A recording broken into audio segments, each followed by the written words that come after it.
Welcome to my presentation. My name is Manjeevan, and I will be taking you through the topic of machine learning in financial fraud detection today. So, what is financial fraud?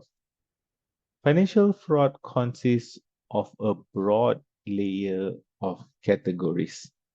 So, what are the main categories? They consist of securities, bank, others, and insurance.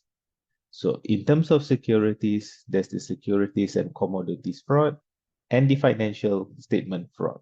The financial statements are the one that companies generally post in their annual report. The next type of fraud is loan fraud, whenever someone takes a loan from the bank. Credit card fraud, which is the focus of today's presentation, and also money laundering. Other types of fraud include e-commerce transaction fraud, which is something rapidly happening today due to the increase in e-commerce transactions. And e-commerce transactions fraud has some relation to do with credit card fraud because you make any kind of payment using your credit card or debit card on the e-commerce site. This is followed by mass marketing fraud, illegal fundraising, and other kinds of fraud. In terms of insurance fraud, there are two main types. One is a healthcare fraud, where people who don't actually get sick but try to claim their insurance money, and also automobile insurance fraud. So what is credit card all about? So credit cards provide us with a line of credit, basically money that we don't have, but the bank is lending us with a set limit for purchases, and they also allow us for card withdrawals. So there are a total of 4 main credit card issuers out there. This all started with the Diners Club International in the 1950s. So this was the very first general purpose credit card. Then soon, a few years after, in 1958, American Express quickly expanded into the travel and entertainment card market. American Express is still out there today. In 1966, MasterCharge was originally launched to compete with the Bank America, which is now known as Visa. So the last one, if you see on the screen, which is Visa, it actually entered the market known as Bank America in 1958 by Bank of America, but in 1976, they actually rebranded to Visa to have a global expansion. How do credit cards work exactly? So there are many key participants from the cardholder, basically you or me, the merchant, the issuing bank, the acquiring bank, and the card networks, like I just explained, Visa, MasterCard, or American Express. What is the transaction flow of all of this? So the cardholder, basically you or me, initiates a transaction at the merchant point of sale. This could be online, or this could be at the physical store.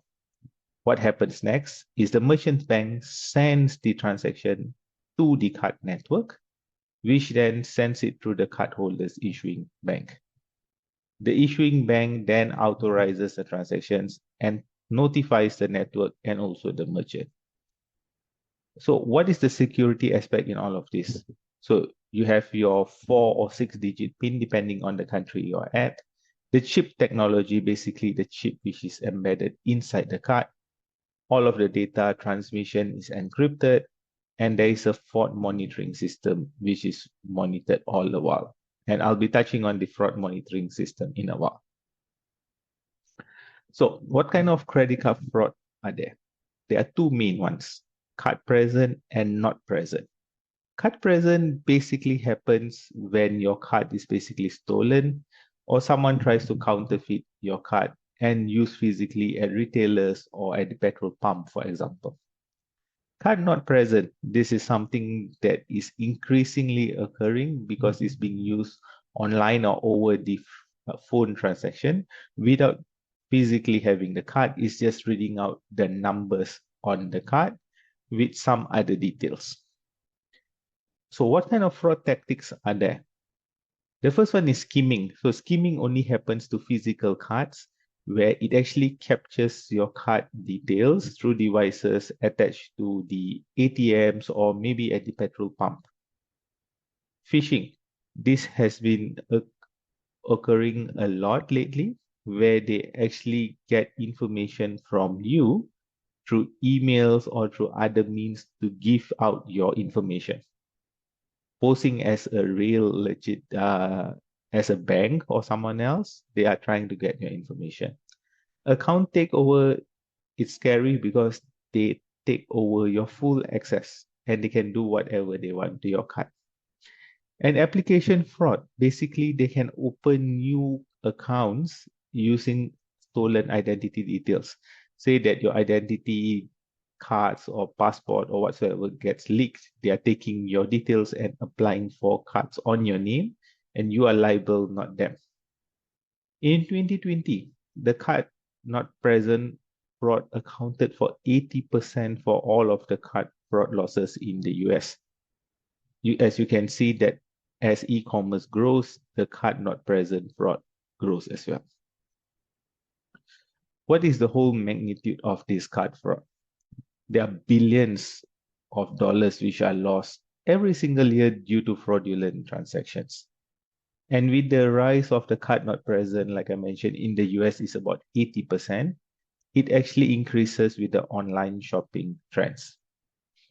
And advances such as the EMV chips have led to a decrease in the card present fraud.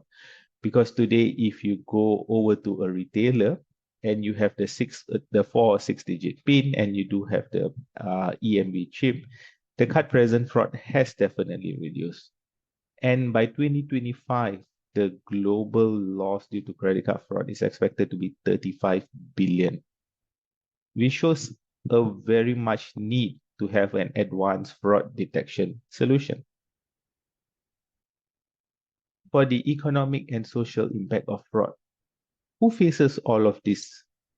It's the financial institutions or your bank, which face all of the immediate financial loss from all of these fraudulent charges, which often extends to even the merchant. And all of this increased security measure and insurance costs, what does it lead to? It leads to higher operational costs, affecting the prices that you actually pay. And the banks and also the merchant lose trust from the consumer, which if there are too many frauds, it can actually lead to reduced transaction volumes. And a very interesting statistic is the average amount lost per theft identity is close to $1,000, okay, which is quite a big number. In the past, what are the traditional fraud detection methods? They used to use just simple rule-based system, okay? But the simple rule-based system has got some issue where it has high rates of false positive. Whenever you have any new kind of fraud happening, it will adapt very slowly and is more reactive rather than proactive in terms of fraud detection. This is where machine learning kicks into place. So machine learning continuously learns and adapts from new transaction data. So as and when the transaction patterns change, the learning changes as well. So there are two types of machine learning algorithms. The first one is supervised learning, where it's a human which manually labels all of the different fraud patterns. And the second is unsupervised learning, where you actually cluster or you group new and unusual patterns to actually go and further investigate.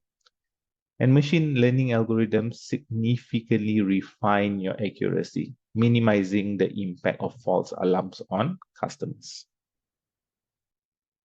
So what kind of machine learning techniques are being used in fraud detection? So neural networks are basically very effective in pattern recognition in large data sets. If you look at on the right-hand side, this was a paper that was published a couple of years back, which is highly cited. It actually uses AWS and majority voting to improve the detection rates. And in this paper, we actually use both public data from European cardholders and also a private data set from an Asian financial institution. And AI systems in banking basically can analyze millions of transactions quickly to identify potential fraud as compared to manual human intervention, which would maybe take days to do the same thing. So, what is the role of data in machine learning? It is important to have good, clean data, high quality, to ensure good fraud detection. So, pre-processing includes cleaning the data, normalizing the value, and doing feature engineering to make sure that you have the right type of data to feed into the model. And real-time analysis is extremely important, I would emphasize, because you want to detect fraud as they occur, not hours or days after they occur. So in supervised learning techniques, these algorithms learn from the vast historical data to predict patterns. So as I mentioned that a human being needs to actually label the fraudulent data and the genuine data to ensure that the model actually knows. So as and when new transaction data becomes available, these models update by itself, improving their ability to detect as compared to the simple rule-based system used in the past. And unsupervised learning, it identifies unusual patterns and anomalies without prior labeling of data, which is important for detecting new types of frauds. And these models are good at adapting at fraud tactics which in the past have never been there. And doing this, it has lead to actually discovery of sophisticated fraud schemes that the fraudsters might have bypassed if they really know how the machine learning algorithm actually works. So what are the advantages of having ensembles? So ensembles basically combine multiple learning algorithms to get better predictive performance as compared to just a single algorithm alone. Okay? This reduces the risk of overfitting and gives the system a better generalization across the different kind of frauds. So as I mentioned in the previous paper, AWS and majority voting showed substantial improvements in fraud detection accuracy in the actual transaction environments. So if you can see that AWS has been important in winning many Kaggle data science competitions as well, because they are effective in practical competitive scenarios. So deep learning or deep neural networks, they're designed to be effective in complex pattern recognition. So deep learning actually dwells much deeper as compared to traditional machine learning models, okay, making them good to detect sophisticated fraud. However, with deep learning, you need substantial computational resources with large amount of data. But in today's world, computational performance and space is no longer an issue. So, and machine learning algorithms can now process and detect potential fraud in milliseconds, no longer seconds, it's milliseconds, and maybe soon microseconds, which can be faster than a human can blink. It can tell you whether it is fraud or not. So what are the main challenges in the fraud detection? So fraudulent transactions are relatively rare. For example, there might be one fraud out of 10,000 or 100,000 transactions, which creates an imbalance in a machine learning model because it can skew the model performance. Okay?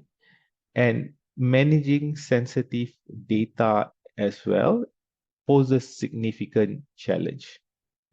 So there are two main challenges. The first one is a highly imbalanced data set, and the second one is you are managing very sensitive data with your machine learning models. We look at a case study to enhance detection rates. So in a real world application at a major bank, it showed that there was a significant reduction of fraud after implementing machine learning based detection system. And the integration of machine learning with traditional data analysis actually help to improve the detection of complex fraud schemes, because sometimes fraudsters try to deceive the system. Okay? So based on the paper that I mentioned earlier, there were two data sets. The first data set had 284,000 transactions with close to 500 fraud identified. The real world data set had about the same amount of transactions, but with slightly less fraud, about 100 frauds. There were a total of 12 different machine learning algorithms that were used, including AWS and majority voting. And using cross-validation and different matrices such as precision, recalls, and the MCC, which is the Matthews correlation coefficient, it can be seen that AWS actually increased fraud detection rates up to over 80%, okay, for SVM, showing that it is so much better as compared to the baseline models. So enhanced machine learning techniques such as AWS majority voting substantially increase the fraud detection rate and also reduces the false positive, okay, which in turn enhances security for financial institutions or banks. And effective implementation across multiple financial institutions can reduce both losses due to fraud and also operational costs. So it's just not one. And continuous advancement in machine learning gives you better accuracy, faster detection time, making its way to better real-time fraud prevention. So this is the perfect scenario where you actually want immediate transaction analysis to stop before the fraud happens. Okay? So technologies such as in-memory computing, real-time streaming analytics is important. So real-time systems have shown to significantly reduce the incidence of fraud by catching it at the transaction initiated point. To give you an example, JP Morgan Chase uses AI to analyze transactions in real time. So they reduce the response time from weeks to just hours, which increases the accuracy of fraud detection by a big amount. So what is the role of blockchain in fraud prevention? So blockchain's nature ensures the data integrity and prevents any tampering. And it is crucial in maintaining transaction record. It has been used in cross-border payment to increase transparency and reduce the incident of fraud. To give you an example, Mars and IBM collaborated on a blockchain-based shipping solution which prevents tampering of shipping documentation and fraudulent transactions. And just to give you another example, the value of Bitcoin in 2010 versus 2024 has skyrocketed. So you can see that blockchain has increased in its usage, and especially for the purpose of security. Machine learning models need to comply with existing and new regulations in terms of data privacy and security. Okay? So the GDPR in Europe and also the CCPA in California impacts the development of machine learning by enforcing stringent requirements on how data minimization, user content transparency, and the use of the data is actually complying to the privacy of the and the ethics of the all of the standards and how it protects the consumer at the end. So it is important to ensure that all AI systems in fraud detection operate within ethical boundaries and to avoid any kind of biases. So you don't want to have any system that is biased towards a certain group, and you want to make sure that the decisions affect transactions correctly. And system must comply with both international and also local regulation to ensure fair treatment to all their customers. Protecting the sensitive customer data from unauthorized access is important. And like I mentioned earlier, having fraud systems that respect the user privacy and complying with data protection laws is important. And balancing effective fraud detection with stringent privacy regulations. Why is this important? Because data breaches have exposed over 36 billion records in the first half of 2020 alone, showing that the critical importance of data security is so important. With the growth of mobile e-commerce, fraud detection needs to adapt to new payment methods, such as analyzing mobile transaction patterns to identify potential fraud. You need to examine how the user behavior on mobile devices to detect any kind of inconsistencies that may indicate fraud. And deployment in the mobile payment platform has definitely reduced fraud rates as compared to the past. Not just using whatever data you have from the customer, but having data from external sources can give you better insights. So combining both internal data from the financial institutions and also external data gives you a full picture of how the potential fraud scenario. Okay? This data helps to refine the algorithms and most importantly, reduce the false positives. In behavioral analytics, you want to analyze patterns in user behavior to detect anomalies that could be a fraudulent activity. And using machine learning to assess the likelihood based on how does it deviate from the normal behavior. And it can basically distinguish between a genuine, unusual behavior or actual fraud, improving the customer experience as well. The real-time analytics allows for instant assessment of transactions as they occur. So you have fast data processing and immediate decision-making capabilities. And what does real-time fraud prevention do? It helps to reduce the incident of fraud and all of the costs. So the merchant and also the financial institution bears the cost. And when they bear the cost of the goods that you buy increases. Sharing insights between sectors enhances the effectiveness of fraud prevention. So utilizing shared data and analytics too, again, this is all subject to the regulators and the local regulations. It can actually help to identify fraud patterns across different platforms because someone who may be doing on platform A might be doing on platform B and C as well.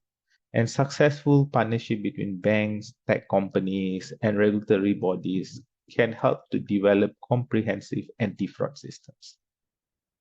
So tackling fraud on an international scale requires cooperation across borders. This requires collaborative efforts. And developing standardized approach for managing fraud and prevention across different jurisdictions is important because different countries have different laws. And having a global regulatory and operational framework to facilitate more effective international fraud prevention. And just to give you an example, the International Cyber Security Task Force have dismantled over 100 cyber criminal syndicates involving credit card frauds across multiple countries in the past 5 years.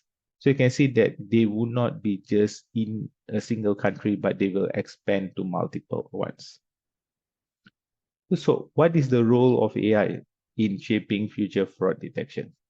So you want to leverage AI to redefine the boundaries of what is possible. You want to expand the capabilities of fraud detection system in handling more complex and subtle fraud schemes. So addressing these challenges is to integrate all of this into the existing fraud detection infrastructures. So by 2023, it is estimated that AI would help financial institutions to save over $1 trillion annually in fraud detection and prevention efforts.